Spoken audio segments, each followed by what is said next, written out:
The Foreseen arcade. Active. Anyone who has a lot of knowledge on European PlayStation demo discs might be familiar with this particular name.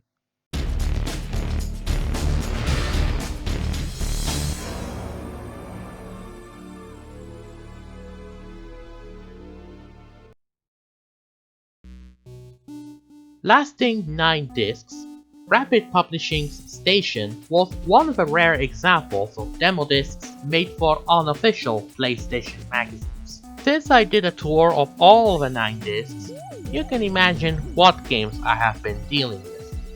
Games like Tomb Raider, Gex 3, Oddworld, Forsaken, you know the lot.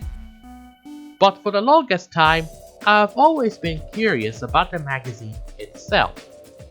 After all, the magazines are not as well preserved online often compared to the discs.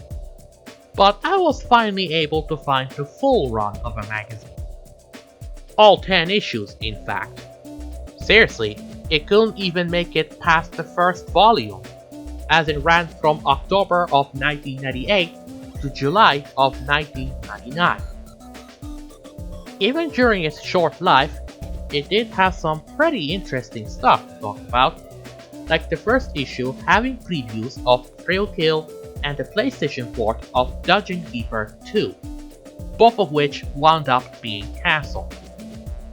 Likewise, the same issue also had reviews of both Parasite Eve and Einhander, in spite of the fact that neither game made it to the UK or Europe. The magazine famously gave Gex 3 Deep Cover Gecko a score of 90%, which Eidos was proud enough to slap it on the cover for the game's PAL version. But once again, this is not what I am here for. I am here to look at, well, rubbish. So, let's not waste any more time and go straight into the games themselves, shall we?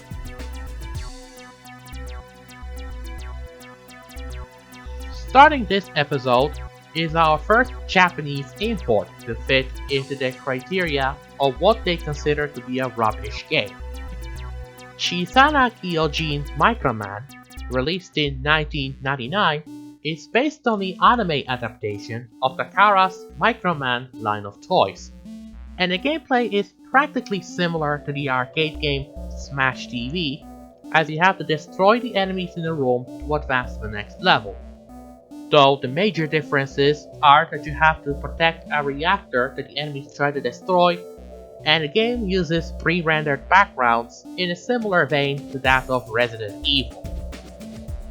Reviewed on the 9th issue by Kendall Lacey, he was glad to know that the game's language barrier is at 85%, making this Japanese import English friendly.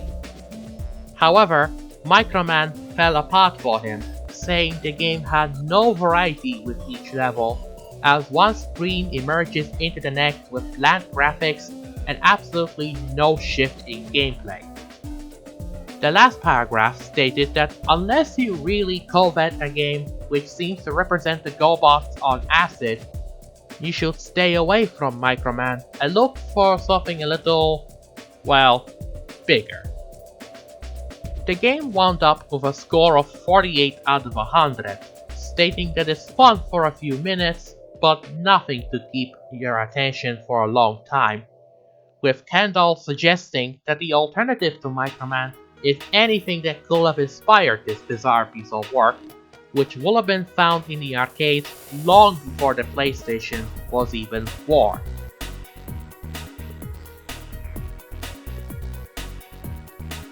Reviewed in the same issue as Microman, next is Sports Car GT, developed by Point of View and published by Electronic Arts. Another review by Kendall Lacey. He wrote that while it does include tracks from around the world and includes a number of classic cars from brands like Porsche, Mercedes, and BMW, not all of these are available to you when playing it for the first time, as financial resources are limited and you need to win races to purchase better cars. The game also has an arcade mode if you fancy a quick game, as well as a more involved season mode, where you can travel around the world looking for glory. And of course, there's local split-screen multiplayer for good measure. However, the main problem, according to Kendall, is that Sports Car GT cannot decide if it wants to be a more realistic racing sim or an arcade title, therefore falling short of being effective as either. He praised the variety of licensed cars to choose from, as well as the nice accurate control methods, but what made the game fall apart for him was the rather dull and uninspired graphics, meaning that the realism of the game falls way short of others on the market, with the bottom line being that Sports Car GT is just another average racer. And that's not exactly a good thing, since EA's other racing game on offer, Need for Speed Road Challenge, had a score of 78 out of 100 in Nick White's review in the same issue.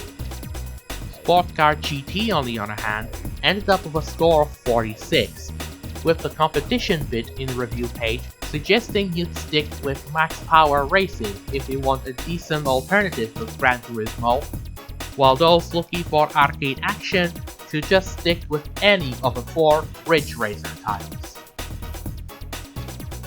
Next, we have 3 games that share a score of 45 out of 100, starting with a game that's not only one of the 4 repeats from the PlayStation Plus magazine episode, but also received an updated score later on.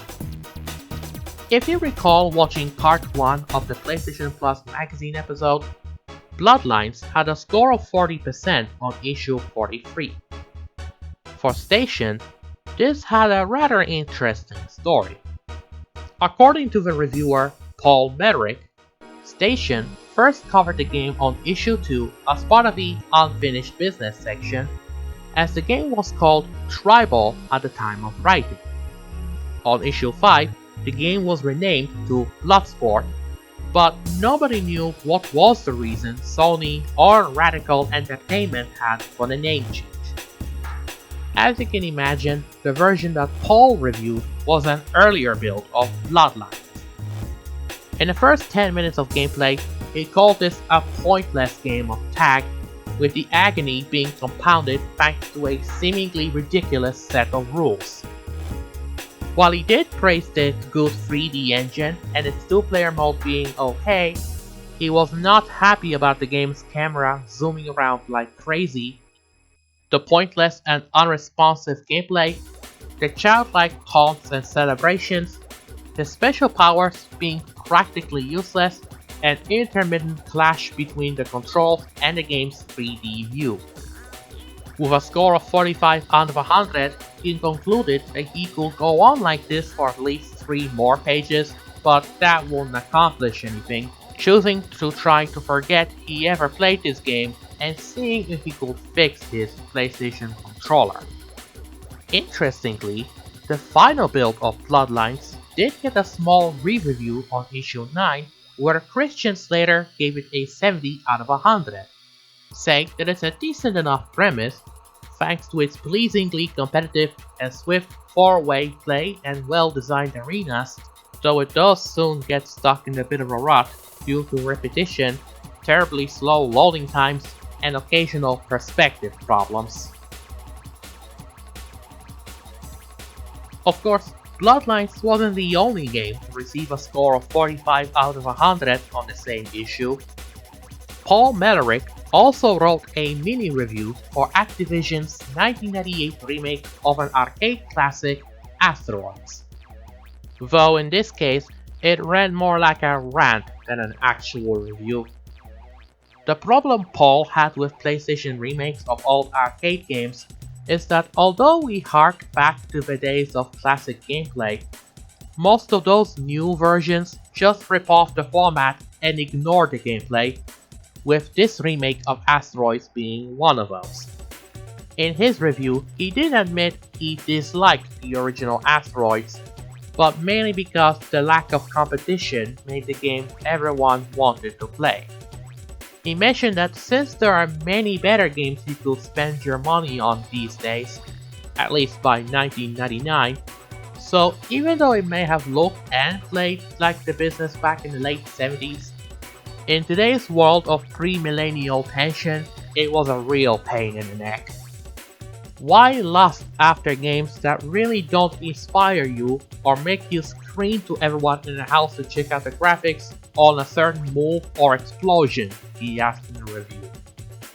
With a score of 45 out of 100, complete with him criticizing the dull and repetitive gameplay and clumsy controls, he concluded the so-called review by saying that if you want to wallow in some pitiful nostalgia, his words, not mine, but with full color graphics, then fine, go and play to your heart's content, while he will be better off playing with something a bit more style, attitude, character, and fun about it. Switching back to issue 9, we get another import review, and the last review on the video chronologically, in form of Air Race Championship. As a spiritual successor to Recipro Heat 5000, known in America as Bravo Air Race, or simply Air Race for Europe, Air Race Championship is an arcade-style racing game where you fly planes through imaginative tracks. The tracks lead you through cities, caves, rivers, and even some underwater tunnels. Nick White's review is pretty short and vertical, with him criticizing the sluggish racing dynamics and the flat scenery resembling a shaky prop from Prisoner Cell Block H, looking as attractive as most of the inmates. While the language barrier is at 80%, with only technical information about the planes being in Japanese, it was still an agonizing experience for Nick, who gave it a 45 out of 100, stating that games like this make repeated colonic irrigation seem like a pleasing pastime. He also wrote that his good choice for an alternative would be Wing Over 2, which was reviewed in the same issue, as although it's not a racer per se, it's far more involving and unintentionally amusing via dubious translations. Next on this episode is Eliminator, which is not only a second repeat from the PlayStation Plus magazine episode, but it's also a game whose playable demo is part of a magazine's 8th demo disc, the one that I actually own physically. On part 1 of my PlayStation Plus magazine video, Eliminator shared the same 32% score as Spawn the Eternal. While the score of 44% from Station is somewhat more generous, Christian Slater wasn't kind to it regardless when he reviewed it on issue 6. According to Christian, then current industry wisdom states that while excellent games will sell well, titles that are merely good will only ship as many units as those which are actively poor. Bearing that in mind, gave some credence to the arrival of Eliminator on the desks of Station Magazine's editing room, since it could only be purchased by the most ignorant and unknowing public. Within the first 10 minutes of playing, what at first seems to be a pale imitation of Wipeout with the racing removed, which is ironic given it was published by Psygnosis, who created the Wipeout series, it soon revealed itself to be a grey and tedious bog-standard shoot-'em-up with perilously dated gameplay that's at turns boring and near impossible. With the criticism toward the repetitive action, the derivative and badly looped sound effects, generally low-rent graphics, and dull 2-player mode, and the game being dearly low-tech and unlovely, he gave Eliminator, who he calls a sniveling runt of a game that needs putting out of their misery, a score of 44 out of 100, who concludes the review by asking this question: did Psygnosis find this game in a skip outside our office?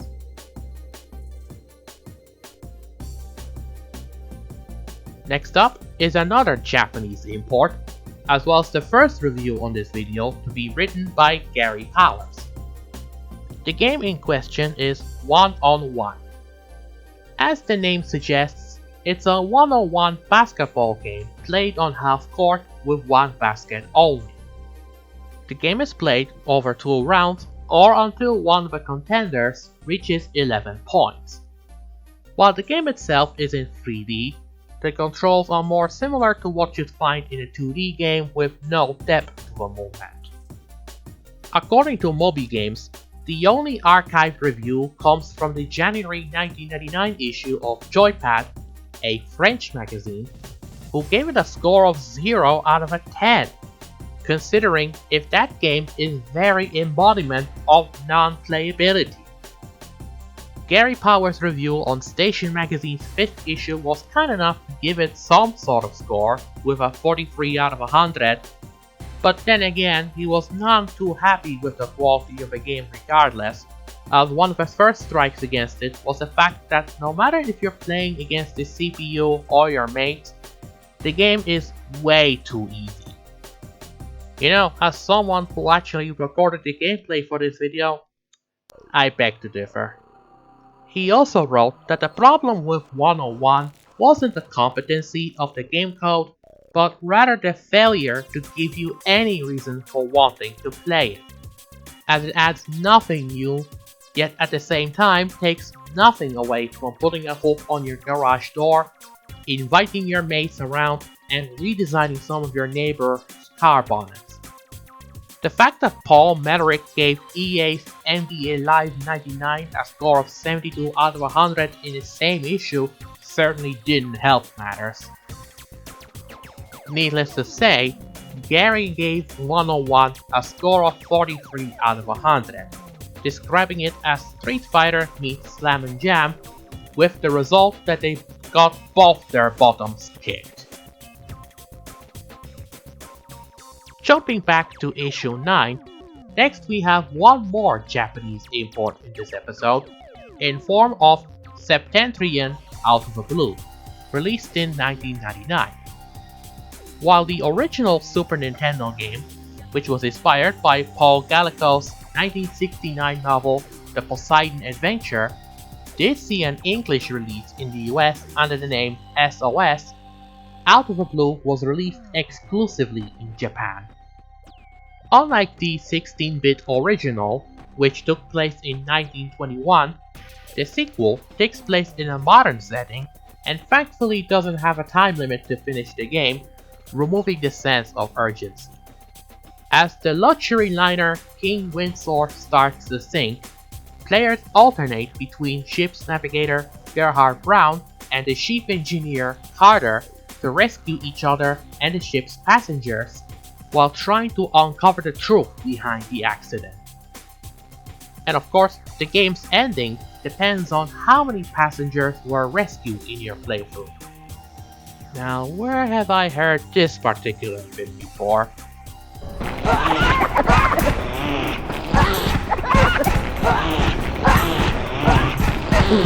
Kendall Lacey reviewed this underwater adventure on issue 9, writing that after James Cameron's movie Titanic, it was inevitable that a game would arrive with a similar slant.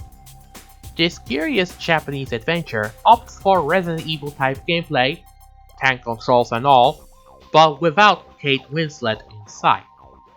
While the opening movie was pretty stunning, showing the ship starting its voyage before disaster strikes and people start tasting too much salt water, the game's long cutscene that followed falls apart for the English player, as the mission instructions are essential to proceed through even the early stages of the game.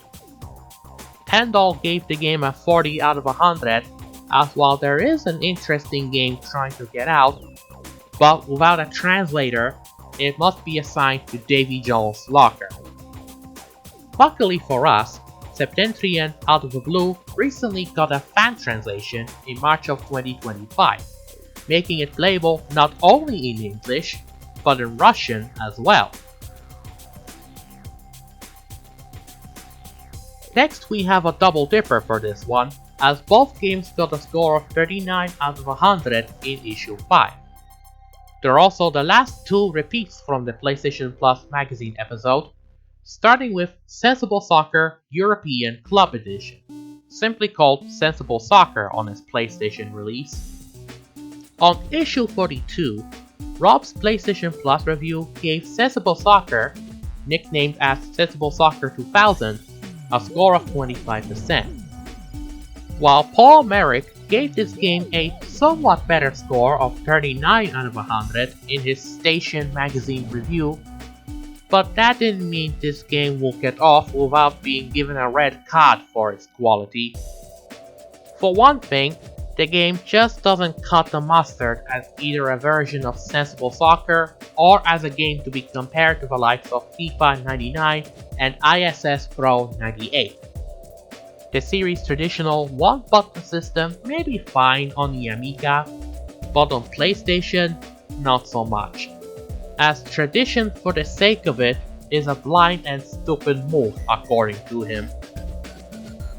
With his additional criticism toward the glitchy graphics, terrible animation, and a rushed, unfinished look to everything, Paul gave Sensible Soccer for the PlayStation a score of 39 out of 100, stating that regardless of the heritage and reputation that comes with this game, you owe it to yourself to do the sensible thing of being a harsher judge of character. The other repeat that shares the same score of 39 out of 100 is Mega Man X4, whose PlayStation Plus review gave it a score of 40% on issue 40. While he did give the other Mega Man game, Mega Man Legends, a score of 65 out of 100 in the same page, Paul Merrick was slightly less kind to this game, since he called it a very tired and old kind of shoot-'em-up. And much like Asteroids, his mini review, if you can even call it that, is yet again a rant of some sort. As a matter of fact, after playing Mega Man X4 for about 10 minutes, he half expected the PlayStation to open itself up, spit the disc out, and laugh as it was possessed by some mechanical demon, possibly saying, "I need games that thirst me," to him. I've heard different ways to describe the level of bad for games many times before, but describing it to be bad enough that you'd require help from an exorcist was not on my bingo card. I mean, he was just talking a basic 2D left to right scrolling shoot-'em up of a kind that didn't challenge people when they were released on the ZX Spectrum, let alone the gaming tutor Force in 1999. And with a score of 39 out of 100, that's all he had to say on the matter. Our next title takes us back to their first issue, with Saul Trewern's review of Baby Universe. Although in this case I won't really call it a game, but more of an audio visualizer slash 3D kaleidoscope. The idea of this trip enhancement, as Saul calls it, is that once you boot up the game, you can swap out the game's disc with any audio CD you have in possession, so you can sit back and relax while watching the shifting kaleidoscope of colors and patterns, all moving with your favorite music as it either drifts or bumps out of the speakers. You could also mess around using the controller, allowing you to alter backgrounds on the fly. Saul did praise the very trance-inducing visuals and the fact it was a better visualizer than the one that's built in with the PlayStation's BIOS. He criticized its 30 quid price tag being way overpriced and the utility being very limited unless you're completely off your face. At half the price, he will recommend it wholeheartedly as a fun and very surreal way to unwind after a hard night out, be it on the dance floor or talking to a tree in a forest somewhere. But at 30 quid, he couldn't recommend it to anyone, hence the score of 35 out of 100. Next up, we have a game that Station actually scored worse than Eliminator in the same issue. In this case, The Lost World Jurassic Park was reviewed by Richard Melville for issue 6, who starts off his mini review saying that Jurassic Park has been one of the biggest missed opportunities in gameplay terms for any film license. The 16-bit incarnations from both Ocean Software and Sega respectively were quite good, but the sequel, running on a shiny 32-bit next-generation console, should have been brilliant. Sadly, a couple years on, DreamWorks Interactive's PlayStation adaptation of The Lost World was even worse than before. Looking at Richard's criticism, the platform levels, where you control dinosaurs and later on the humans, are pseudo-3D, and although they look nice, the gameplay is so shallow and repetitive that your mind will be wandering to many a lost world while you should be concentrating upon the dissection of a comfy spine. Besides the game being far too linear, Richard was especially upset that the game this bad sold enough units to qualify for receiving a platinum re-release, hence the game's £20 price tag. He gave it a 29 out of 100, calling it a limp game by anyone's standards, and that it doesn't really deserve anything from you, even a brief date from Blockbuster. I guess it just goes to show that some games just don't deserve the platinum status. Or the greatest hit status for that matter.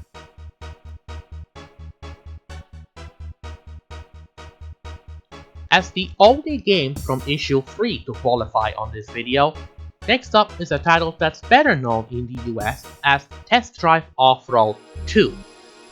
But for reasons unexplained, this sequel was referred in Europe as Test Drive 4x4 when EA handled the game's distribution in PAL regions. We have another review from Saul Trewern in this video, who immediately wrote that Test Drive 4x4 was towards the front of the queue, marked total lack of gameplay, and fairly well placed in the sequels with almost no improvement over the original queue. It doesn't necessarily mean it's the end of the world, but when the original Test Drive Off-Road had all the off-road capabilities of a pair of satin sandals, it's slightly important that the developers at Accolade improve on it before they release the inevitable sequel. This simple concept seems to have been seriously overlooked here, as although there are plenty of off-road vehicles to get your teeth into, and ruts, bumps and jumps all affect handling, it didn't take so long to see that within the first 10 minutes, Test Drive 4x4 doesn't have much to offer beyond the 5 admittedly long tracks. It wouldn't have been a problem if it had any kind of gameplay that would keep you coming back for more, but alas, it doesn't, according to his review. Simply hold accelerate with the X button and steer your car. No excitement, no on-screen thrills and spills, no satisfaction, nothing. In fact, he wrote that Test Drive 4x4 has no redeemable features whatsoever, thus giving it a score of 25 out of 100, suggesting you take your old Tonka toys to the sandpit instead.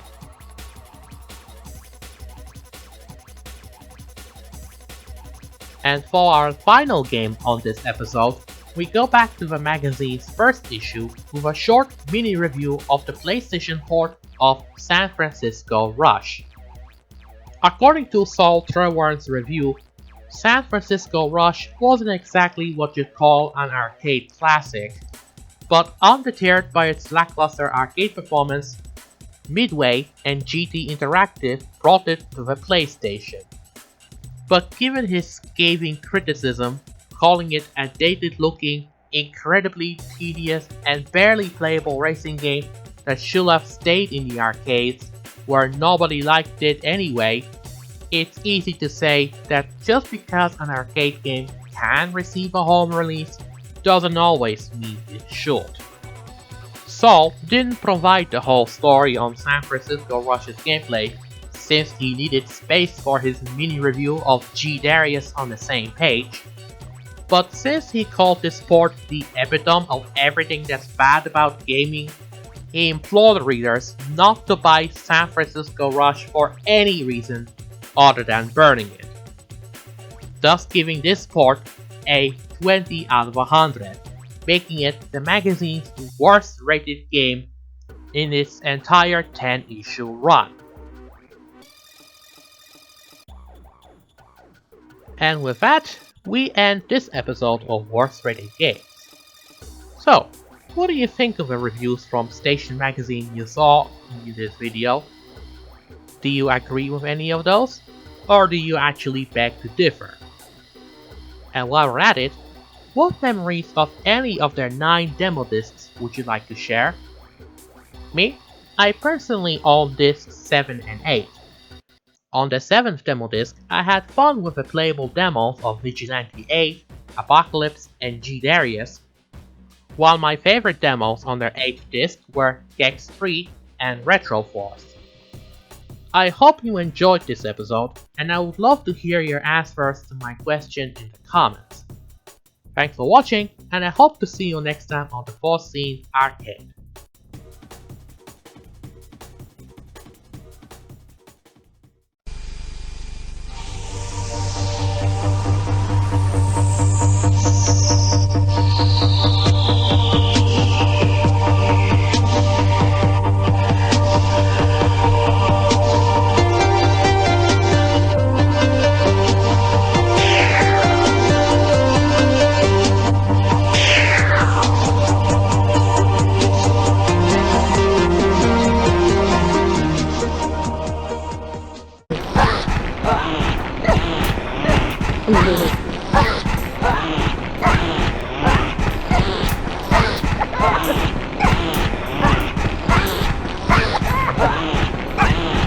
Stop it.